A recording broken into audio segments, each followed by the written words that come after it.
செல்குற்றோரின் அழிவு. எசையா 2 அதிகாரம் 5 22 வரை. யாக்கோபின் குடும்பத்தாரே, வாருங்கள், நாம் ஆண்டவரின் ஒளியில் நடப்போம். யாக்கோபின் குடும்பத்தாராகிய உம்முடைய மக்களை நீர் கைவிட்டு விட்டீர். ஏனெனில் கீழே நாட்டு போதனை அவர்களிடையே மிகுந்துள்ளது. பெலிஸ்தியரைப் போல அவர்கள் நிமித்தம் பார்க்கின்றார்கள். வேற்று நாட்டினருடன் கூட்டு சேர்கின்றார்கள். அவர்கள் நாடு வெள்ளி பொன்னால் நிறைந்துள்ளது. அவர்கள் கருவூலத்திற்கு அளவே இல்லை. அவர்கள் நாடு குதிரைகளால் நிறைந்துள்ளது. அவர்கள் தேர்ப்படைகள் எண்ணிக்கையில் அடங்கா. அவர்கள் நாட்டில் சிலைகள் மலிந்துள்ளன. தங்கள் கை வேலைப்பாட்டினால் செய்தவற்றை வணங்குகின்றனர். தங்கள் விரல்கள் உருவாக்கியவற்றின் முன் பணிகின்றன. இவற்றால் மானிடர் தாழ்நிலை அடைவர், மக்கள் சிறுமை அடைவார்கள். ஆண்டவரே, அவர்களுக்கு மன்னிப்பு அருளாது. கற்பாறைக்குள் நுழைந்து கொள்ளுங்கள், மண்ணில் பதுக்கி மறைந்து கொள்ளுங்கள். ஆண்டவரின் அச்சம் தரும் திருமுன்னின்றும் அவரது உயர் மாட்சியினின்றும் அகலுங்கள்.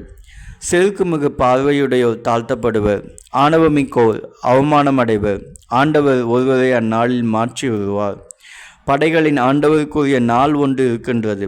அன்று இருமாப்பும் செருக்கும் உடைய அனைவரும் தாழ்வுறுவர். உயர்த்தப்பட்டவை உயர்ந்து நிற்பவை அனைத்தும் நலிவடையும். அன்று லெபனோனில் ஓங்கி வளர்ந்த கேதுரு மரங்கள் யாவும் அழிக்கப்படும். பாசானில் உள்ள அனைத்து கருவாலி மரங்களும் அழிக்கப்படும். வானளவிய மலைகள் உயர்ந்த குன்றுகள் அனைத்தும் தரைமட்டமாக்கப்படும். உயர்ந்து நிற்கும் கோபுரங்கள் யாவும் தகர்த்தெறியப்படும். வலிமைமிக்க மதிர்ச்சுவர்கள் அனைத்தும் தவிடுபொடியாக்கப்படும். தர்சீசின் மரக்கலங்கள் யாவும் அழகிய வேலைப்பாடுகள் அனைத்தும் அமிழ்த்தப்படும். மனிதர்களின் ஆணவம் அடக்கப்படும். அவர் தம் செருக்கு அகற்றப்படும். ஆண்டவர் ஒருவர் மட்டுமே அந்நாளில் உன்னதமானவராய் இருப்பார். சிலைகள் அனைத்தும் ஒருங்கே ஒழிக்கப்படும். ஆண்டவர் உலகை நடுங்க செய்ய வரும்போது அவரது அச்சம் தரும் திருமுன்னின்றும் அவரது சீர்மிகு மாட்சியின்றும் மறைந்திட மனிதர் குன்றின் குகைகளில் புகுந்து கொள்வர், மண்ணின் குழிகளில் மறைந்து கொள்வர். அந்நாளில் மக்களினத்தால் தாம் வழிபடுவதற்கு உருவாக்கிய வெள்ளி சிலைகளையும் பொற்பதுமைகளையும் அகல் எலிகளுக்கும் வௌவால்களுக்கும் எரிந்து விடுவர்.